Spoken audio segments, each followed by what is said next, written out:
جماعة خبر. شنو هو؟ بوش علامه يهدد ويقول لازم يسحب قواته خلال ايام ولا. انت يا بوش وعلامه يهدد ويقول لازم يسحب قواته خلال ايام ولا. الله يتقبل ان شاء الله، وهي ساعة مباركة.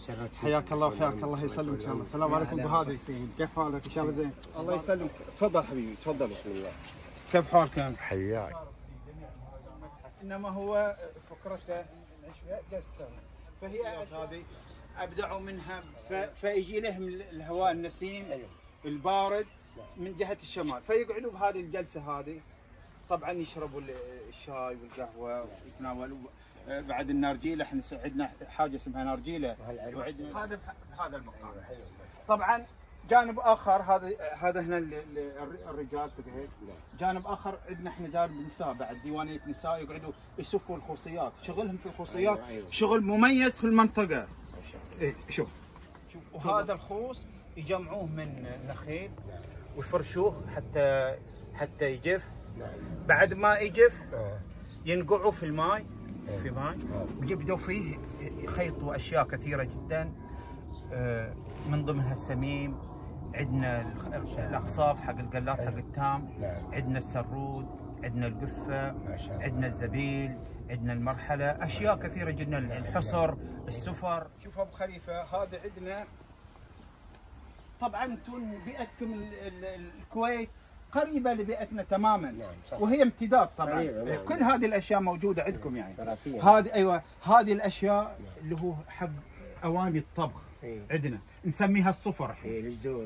ايوه الجدور، ايوه القديمه الاول، الصحون القديمه. زين هذه الملاله المشهوره لازم تكون في محل الادوات اللي تابع الطبخ. فاضل الطعام يعلق هنا، وهذا السراج زي ما تفضلت قبل شويه. زين وهذه العشه، هذه عشه نموذج. هنا يقعد المزارع ويا اهله، اولاده ومرته، هذه ادواتهم. زين وبعدين هنا يتناولوا الوجبات الخفيفه اللي في متناول اليد. كان الاول الرز الابيض والدجاج والبيض بس كذا يعني، والدهن وكذا يعني. هذه حق الاعراس والذبائح، اللي هو مثلا الفريق الاول كلهم يجتمعون يسوي لهم طبخات معينه بمناسبه او غير مناسبه. احيانا بعد يسوي مثلا حق ضيوف، حق الحاره يوزعوه كذا. وهنا طبعا تقعد النساء تنقي الرز الاول، العيش. ايوه العيش. زين تنقيه الاول في شوائب. الحين ما في طبعا المكاين وكذا. الاول يحصدوه ويحطوا فيه خياش ويكون في شوائب، فالحريم تقعد وتصفي وكذا بشكل يعني. وهذا عندنا احنا الموقد حق الشاي والقهوه الطبيعيه. الدوه يعني. الدوه احنا نسميها سريدان او موقد. سريدان هذه شركه. سريدان يسمى خليفه محل معلم. لمعلم القران ويقعد يهله طبعا لكل بساطه.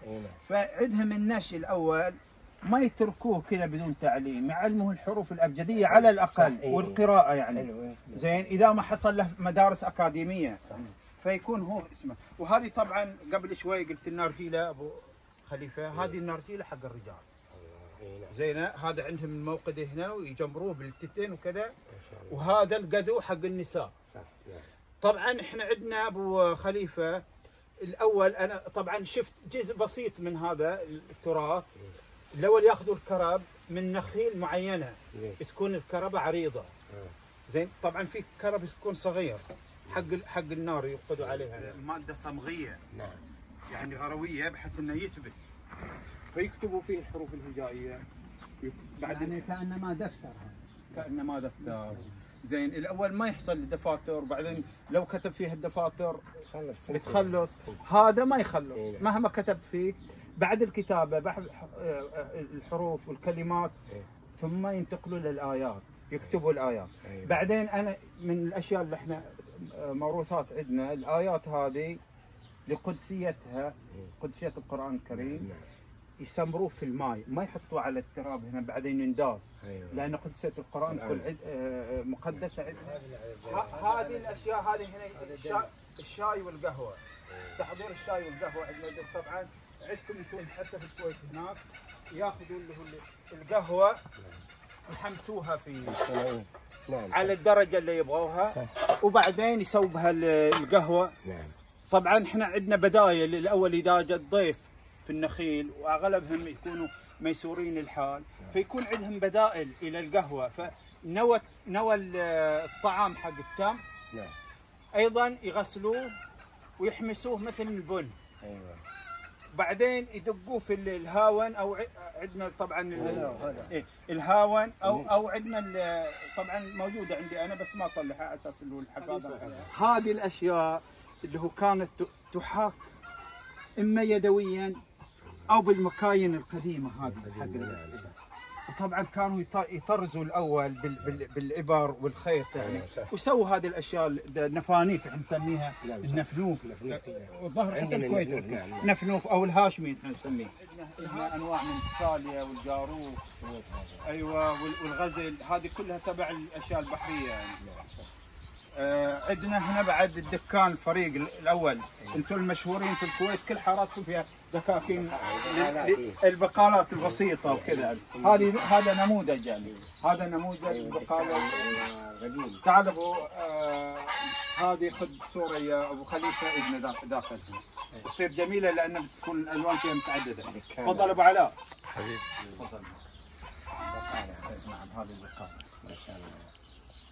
طبعا هذه بقالة جميلة تراثية من التراث، تحاكي التراث الجميل، انشاها ابو حسين هنا علشان الزوار لما يجوا. الله يحفظكم ان شاء الله. سلام. هم قريتين متقاربين لبعض.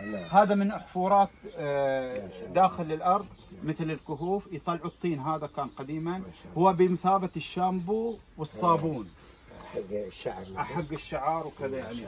فيها مواد كبريتيه زين صحيه للجسم. الطريقه هذه العشه تكون كذا مقوسه كذا على اساس الامطار تنزل على الجانبين ما تتكدس. وفي دافيه يعني. ايوه، وفي الشتاء دافيه، وتكون هذه نسميها الموخره، وهذه نسميها الدفعه. انا هذا بعد هذه يعني كلها من اشياء طبيعيه ما شاء الله. تفضل ابو خليفه. تفضل.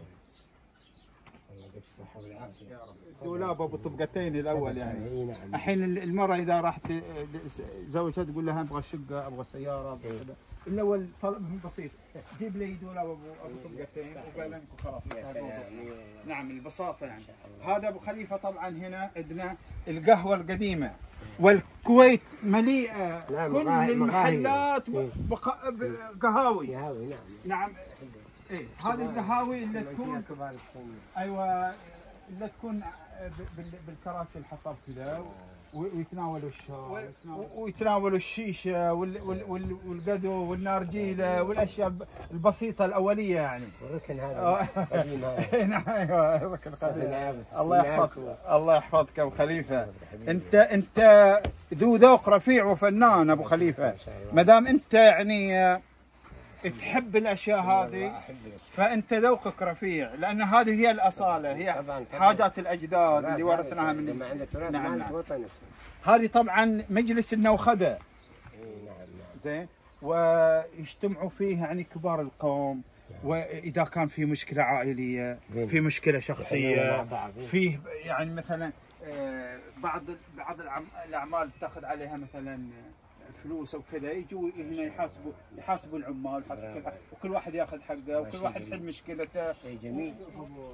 طبعا هذا مجلس احنا نقعد فيه في اللي هو في الصيف، على اساس انه في تكييف وكذا. تعال ابو خليك طلع شوي بسم الله. خليك طلع. هذا في الصيف في مكيف كذا زين. ويجونا هنا من طبقات المجتمع نقعد اي محل. تفضل. ما شاء الله تبارك الرحمن. الله يسلمك التوفيق والسعاده والمحبه. تفضل يا ابو هادي.